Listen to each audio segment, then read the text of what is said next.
बिस्मिल्लाहिर्रहमानिर्रहीम। Welcome students to another video lecture. और आज हम लोग नेक्स्ट टॉपिक स्टार्ट करेंगे द वैरायटी ऑफ लाइफ से। कंटिन्यूएशन जारी है चैप्टर नंबर 5 से। और फर्स्ट ईयर में सबसे पहले हमारा आज जो टॉपिक आ रहा है उसका नाम है क्लासिफिकेशन ऑफ वायरसेस, यानी वायरसेस की दर्जाबंदी। कितने ग्रुप्स के अंदर या हम वायरसेस को कैसे क्लासीफाई कर सकते हैं। वैसे तो बहुत से तरीक़ेकार हैं वायरसेस को क्लासीफाई करने के, लेकिन कोर्स में रहते हुए हमने इसको दो हिस्सों में तकसीम किया है, according to morphology and according to nucleic acid.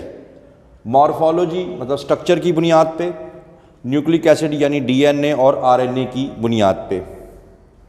Morphology की बुनियाद पे वायरसेस कई तरह के हो सकते हैं। रॉड शेप, रॉड की तरह के दिखाई देने वाले, इसकी एग्जाम्पल भी बुक में दी हुई है, TMV यानी टोबैको मोज़ेक वायरस।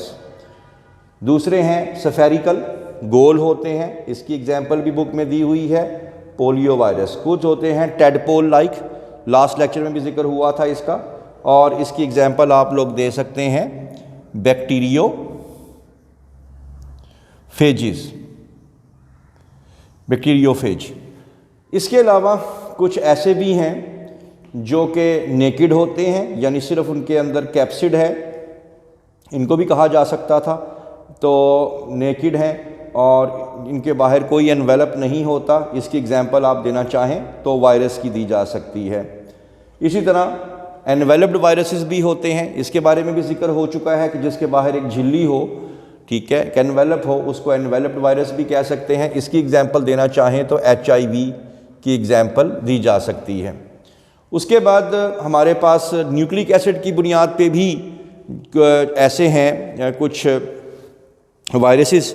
याद रखें, या तो वायरस के अंदर DNA होता है या वायरस के अंदर RNA होता है। तो जो DNA वायरस है वो उसमें वो DNA वाले अलहदा कर दें और RNA या तो RNA होगा। DNA वाले वायरस की एग्जाम्पल देनी है तो कोर्स में से ही दे देते हैं, हर्पीज़ वायरस आ जाएगा इसमें। और RNA की एग्जांपल देनी है तो कुछ भी दिया जा सकता है इसमें, HIV, ठीक है, पोलियो। तो ये वो वायरसेस हैं जिनके अंदर RNA होता है।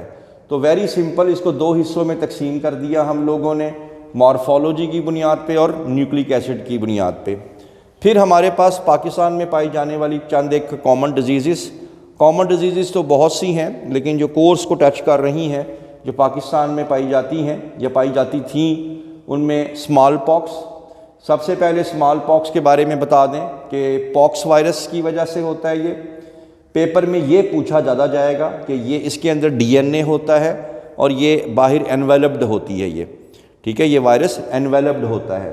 हिस्ट्री के बारे में, epidemic in China 12th century BC, और ये चाइना में 12th सेंचुरी BC में इसने एक एपिडेमिक कंडीशन, वबाई सूरत हाल इसने इख्तियार कर ली थी। ये इस पर सोचना पड़ेगा कि ये चाइना से ही क्यों स्टार्ट होता है हर कुछ सब कुछ। बहरहाल फिर 20th सेंचुरी जो है कि ये कॉमन टू वर्ड, फिर ये एक आम बीमारी बन गई, स्टार्ट फिर वहीं से हुआ और दुनिया में फैल गई, ठीक है। इसके सिम्टम्स क्या हैं? Signs and symptoms, raised fluid filled vesicles, यानी पानी से भरे हुए, ठीक है, या फ्लूइड से भरे हुए आबले या छाले बॉडी में बनते हैं।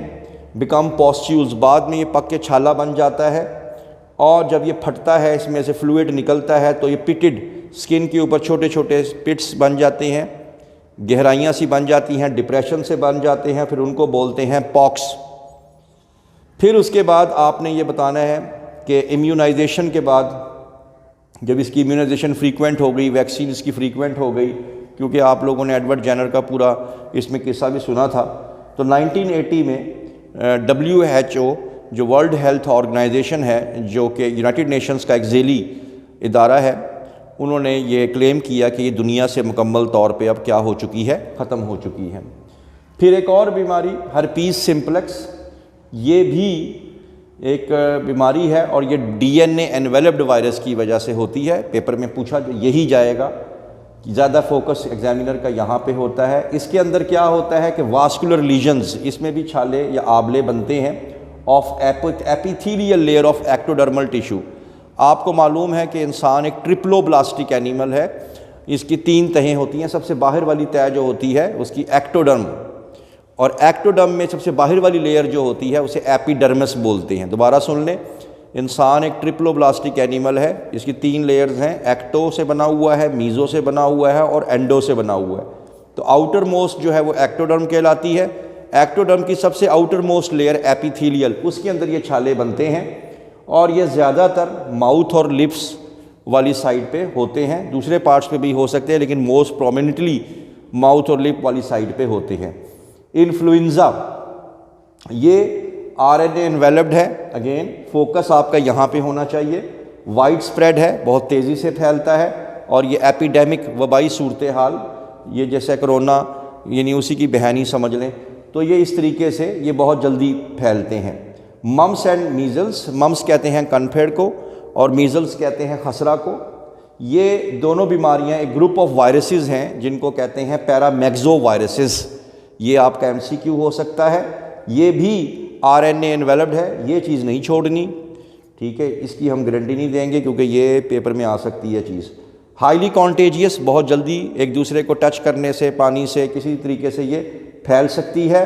वाइड स्प्रेड है और सेल्डम फैटल, यानी कभी कभार ही ये मोहलिक होती है, यानी इसे कम से कम जान शाज़ो नाज़र ही है, वैसे आम तौर पे से जान नहीं जाती।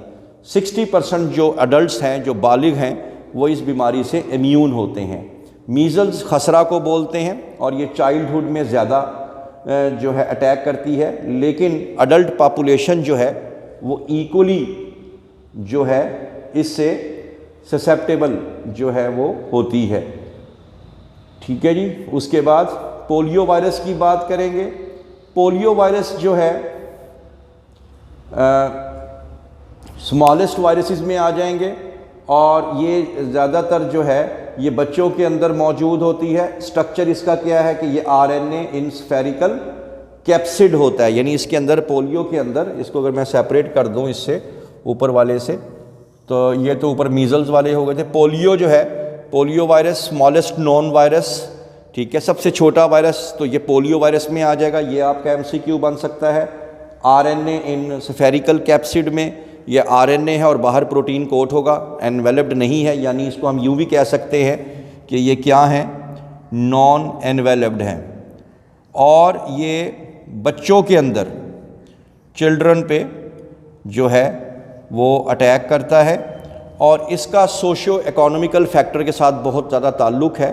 यानी ज़्यादातर वो लोग जो कि डाउन ट्रूडन पीपल, यानी कि जो कि हाइजेनिक कंडीशंस में नहीं रहते, जहाँ पे सैनिटरी जो है ओपन है, जहाँ पे गटर वगैरह ओपन है, तो वहाँ गुर्बत के साथ इसका बहुत गहरा ताल्लुक़ जो है ये बनता है। तो ये आप लोगों का आज का टॉपिक था। तो I hope that you have understood the lecture today. For more interesting videos please stay connected with us. Thank you very much.